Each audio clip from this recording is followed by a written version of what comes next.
Good morning! Pag-usapan natin ngayon ang mga bagay na maghahatid sa atin sa tagumpay. Pwede natin i-apply ito sa bawat buhay natin. So, syempre dito, ina-apply natin para maging successful tayo sa network marketing business. Ito kasi network marketing business, misunderstood talaga ito. Kasi nga hindi tinuturo sa mga schools. Pero alam niyo ba na itong network marketing business, ang solusyon para ang isang simpleng tao, ordinaryong tao na kundi lang ang pera para magsimula ng negosyo, pwede siyang magtagumpay sa buhay. Kasi ang tinuturo sa mga schools, sa mga business courses, kung gusto mong magtagumpay, kailangan may malaki ng kapital. Dapat may bilyones ka na kapital or bilyones man. Kaya normally, ang nakaka-start ng businesses na nag-aral, nag-uot sa nagkuha ng ideas, yun lang anak ng mga mayaman. Kaya yung idea ng pagyaman, hindi tinuturo sa loob ng paaralan. Maraming nag-research, hindi alam ito eh. Ang alam lang, matalino lang siya, nakabastiran, nakadoktoral. Pero tingnan mo naman ang buhay. Ako, ang dami kong kilala, masteral graduate, doctoral graduate ng mga teachers, mga professors. Pagdating sa pera, nahihirapan talaga. So, nung makikita ko yan, na-realize ko, may something wrong na dapat ayusin. So, meron parang mga hindi tinuturo sa loob ng schools na talagang ginawa yan nung pagpanahon ng industrial age.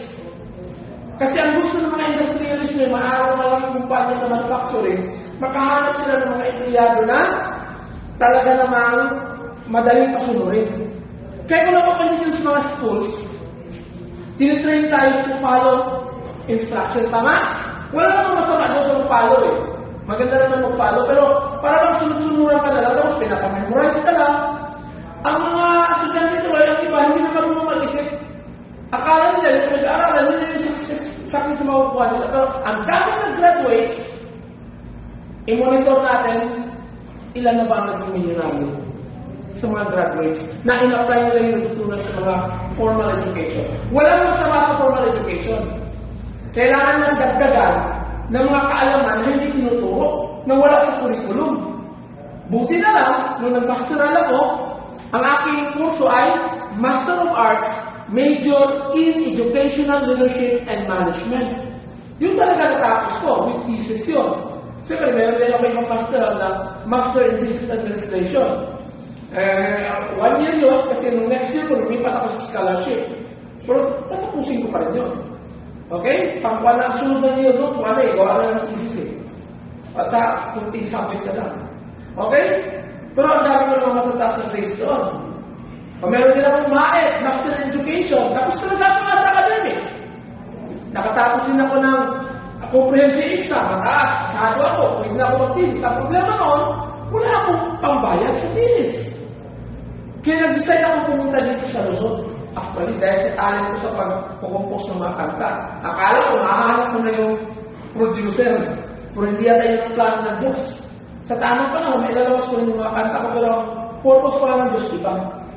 Kaya, nandito ako ngayon sa Luzon, at may purpose, diba? Kaya nandito tayo ngayon, kasi ito sa purpose.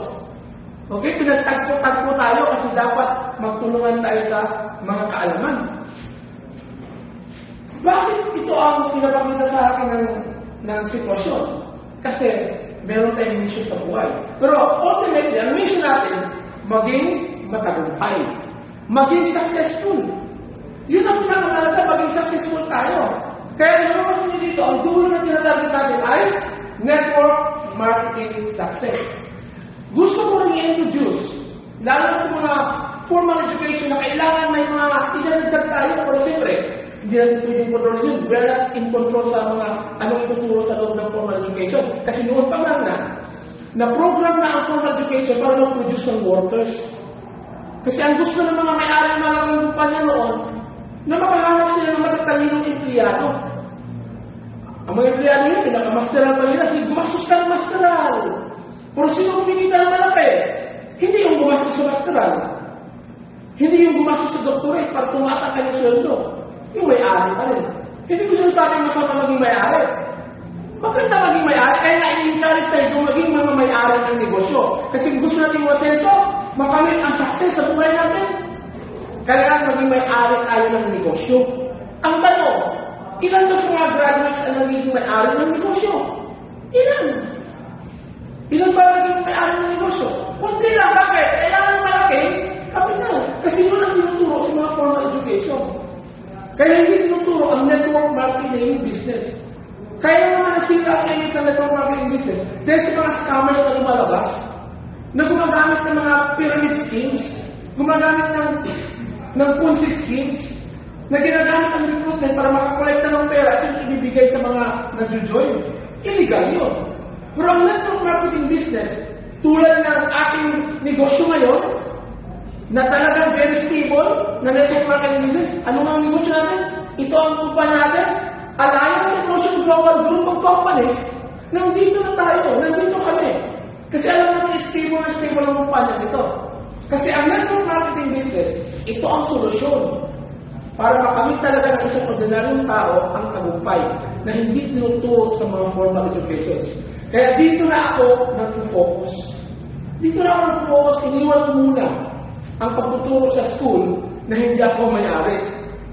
Walang problema may school, basta ang school na yun, makikita tayo ng lesson na kahit simpleng tao ka, pwede kang umaman. At ang lesson na yun ay ang lesson tungkol sa network marketing business. Sa susunod, pag-usapan natin, paano kami ang tagumpay